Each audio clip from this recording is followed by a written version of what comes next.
Hello, how's everybody? Hopefully you're all good. Um, I'm back again.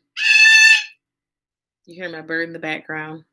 She wants to be on live too. One day I might let her. But welcome to Balanced Epiphany, my YouTube channel, where I discuss things that are important to me and hopefully things that are important to you too. The topic of this YouTube video, and I'm going to try to keep it pretty brief, is Reiki. Reiki is a method of energy healing that it's a Japanese method of energy healing. It started out by so let me stop. Reiki is a Japanese method of energy healing. Energy healing, regardless of where it comes from, works on actually moving the energy around in our bodies so that we are purifying and opening up or closing down or balancing our mind body so that our body is listening to our mind and our mind is listening to our body. Hope that makes sense. So I practice two different forms of Reiki, one being Usui, Ryoku, Usui, Ryoku, and Karuna-ki. And this video is actually about Usui, which was, it comes from Dr. Usui. So I'm going to give you a little bit of the background. He was born in 1865 in Japan. He grew up in a Zen Buddhism and attended Tendai Buddhist school near Mount Kuruma from a very early age. Anyway, it goes on that he went on this spiritual quest to try to get in line with himself. He was studying, he was looking at healing. He discovered a healing method, which we now call Usui Ryoku Reiki. So he developed this, he found this healing method. He didn't develop it. And that is the difference between how some people say things and do things. He did not develop it. He found it. It came to him. And then he developed his own methods of using it so that he could teach people to actually try to actually heal the mind and the body. Reiki is based on 5 principles. And these 5 principles are something that you can literally use every day of your life and throughout your life. And there's something that I keep in mind all the time. I say them in the mornings. I try to remember to say them in the evenings. And hopefully you'll get some benefit out of them too, because I'm going to tell you about them. So we spend time living in the past and in the future, and very little time living in the present. Closing my eyes for emphasis here because I'm in the present, to calm things down, to live in the moment. So the 5 principles of Reiki are: just for today, I will not worry. Just for today, I will not anger. Just for today, I will do my work honestly. Just for today, I will be kind to every living thing. And just for today, I will give thanks for my many blessings. Now, when we think about it, we don't want to do those things just for today. We want to actually do those things every day. But if we think about doing them every day instead of in that moment, just for today, just in this moment, then we'll be more concerned about, oh, what if I don't do it? We won't be living in the moment.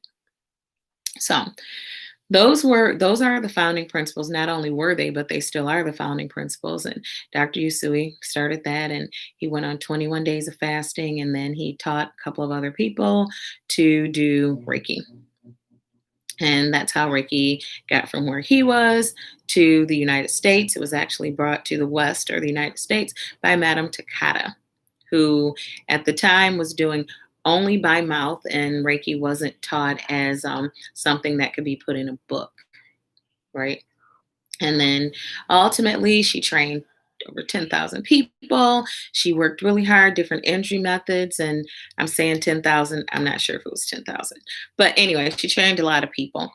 And she charged a lot of money for it. Traditionally, there was no cost for learning how to do Reiki. Ultimately, because you either had to go to Japan, or if she was in the United States, Hawaii, or you had to pay a lot of money, there weren't a lot of Reiki practitioners. Now there are many more Reiki practitioners. You weren't allowed to take pictures of the symbols. There were so many things that you weren't allowed to do, but now you can. If you Google Reiki symbols, I'm sure that you can actually find them. If you Google Reiki manuals, I'm sure that you can find those too. The difference is to be attuned to Reiki, you should actually have a Reiki master that you are learning underneath and that you're practicing under. And that Reiki master then attunes you to Reiki energy. Remember, Reiki energy is all around us. It always has been. However, so is the air. But if we have on coats and things like that, we aren't feeling it. We're not attuned to it. The same thing applies to Reiki. Practitioners of Reiki, they don't necessarily do hands-on, although there is something that's called Reiki massage. I've seen that. I've seen on television where different massage studios advertise that they do Reiki massage. Traditional Reiki was hands off, so that you're just in the energy of the person that you're providing it to. And the Reiki practitioners, it's important to remember that as a Reiki practitioner, I am not giving my energy to anyone, nor is their energy coming into me. The Reiki practitioner is simply a conduit for Reiki to flow through. So it's the energy of the universe. Reiki has multiple symbols that are used depending on what the goal is of sending the Reiki. There are some people who say it has to be done in person. However, we're talking about energy. So if we're talking about energy and we go down to the basic level of atoms, have you ever seen an atom? Yet we know they exist.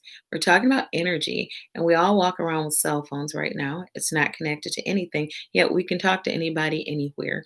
So this energy works like that as well. You don't have to be around someone to give them Reiki, but you have to be attuned to the symbol that actually helps you be able to be the conduit to give distance Reiki, and in person Reiki. And you have to remember that you're just allowing. So just allow the Reiki to flow through you to the person that needs it. Trust that Reiki is doing exactly what it's supposed to do when it's supposed to do it for the person who is get receiving it, pulling it into them. Again, just a conduit, never using my energy. Practitioners are not using their energy.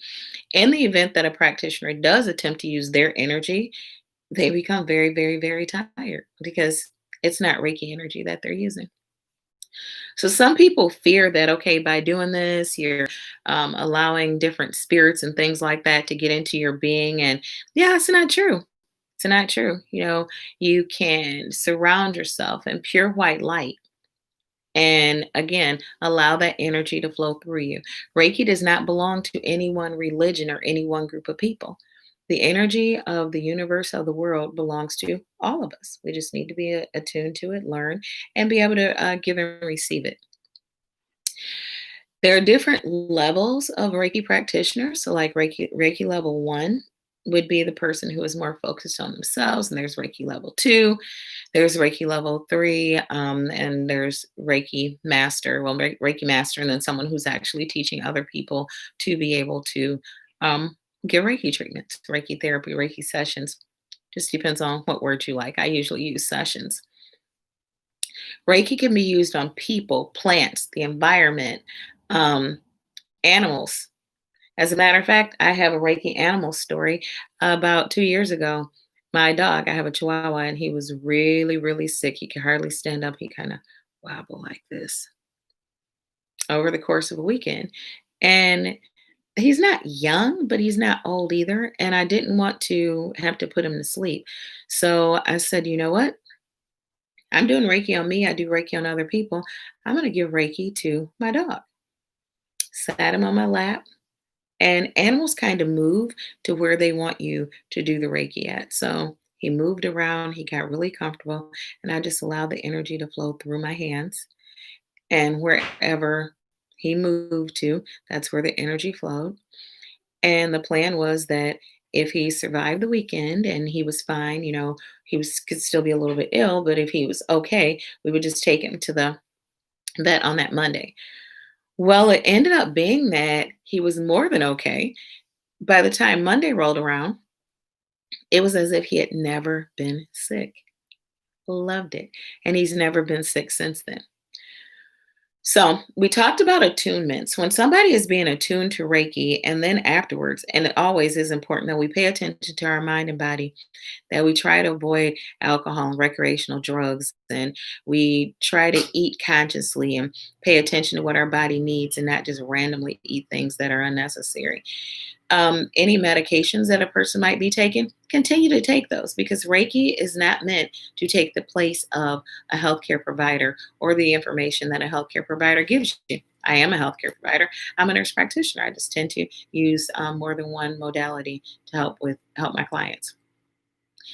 When a person receives an attunement, what they then do is, well, going into the attunement, that's when they would be trying to do these clean things and taking care of themselves. And not that we shouldn't be doing that anyway, but you get it. And then afterwards, for up to 21 days, and the 21 days, it could be more than that, but the 21 days, since I'm talking about Usui, is important because 21 days was the length of his travel. At least that's my theory. So remember that Reiki is, or consider that Reiki is like a deep cleansing. So, you vacuum the floor, or you clean the floor, or whatever, and then you deep clean the floor. Reiki is a deep cleansing that affects the person on all levels, mind, body, spirit, even at the cellular level, and changes many things. If we allow it to. Now, someone who is not receptive to the changes, there's nothing you can do about it, which also brings about ethics.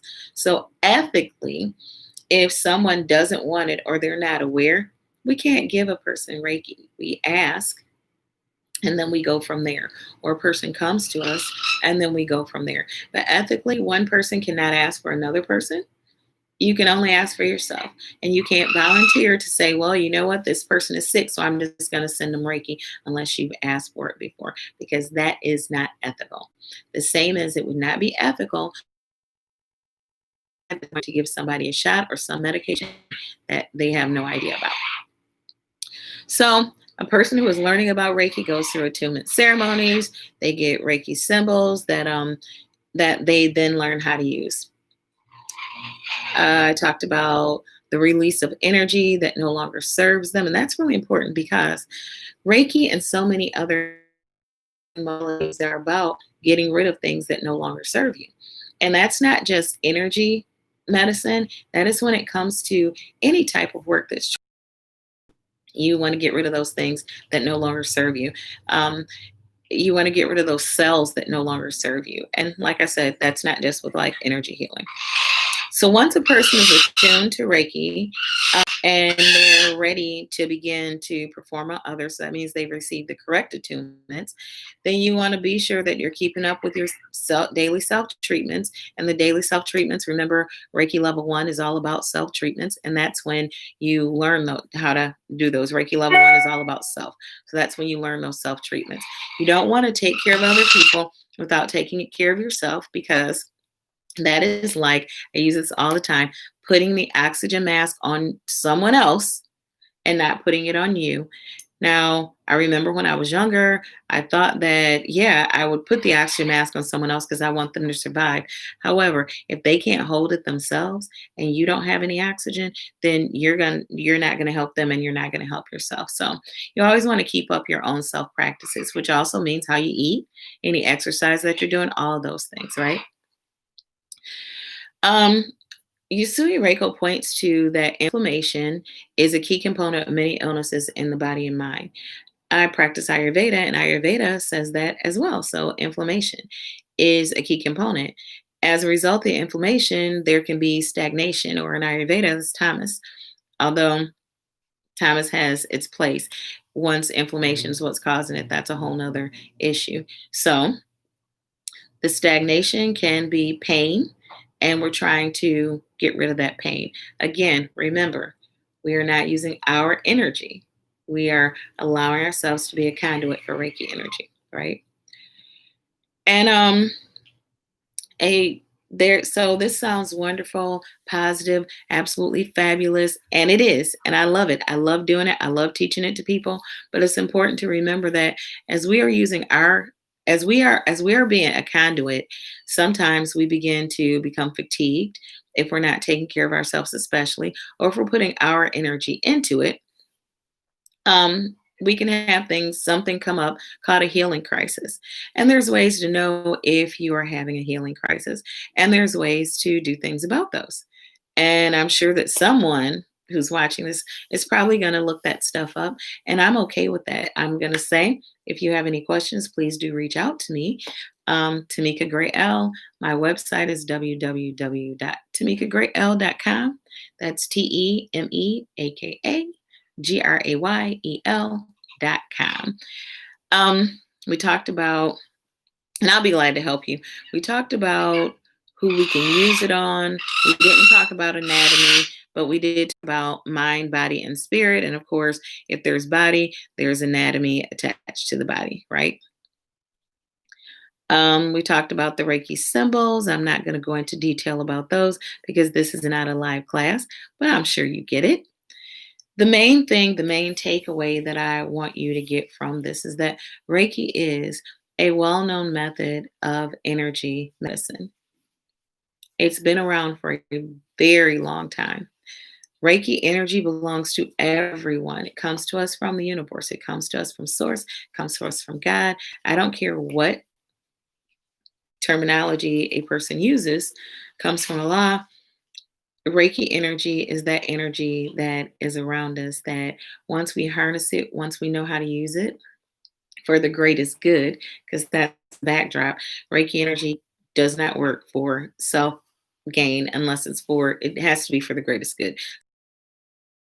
Make me big and strong so I can beat somebody up. Yeah, that's not really going to work, nor should we want it to be that way. This is good, healing, positive energy. And in a world that we live in right now, there's so many things that are happening that aren't positive. Reiki is a way to get us there, you know? There's plenty of energy healing methods that are ways to get us there. Like I said, I practice multiple methods of Reiki. I did not mention that I also practice Reiki, in which the use of crystals to amplify the effect of Reiki that flows from the universe through me into the person and goes to where it needs to go. If anybody is interested in learning more about Reiki or other healing methods and I can help you, please by all means reach out to me. I look forward to and do hope to see you all and talk to you. I hope you enjoy this video. I hope you get something from it. And I just hope people heal. I really want people to heal. Thank you for taking time to listen. Namaste.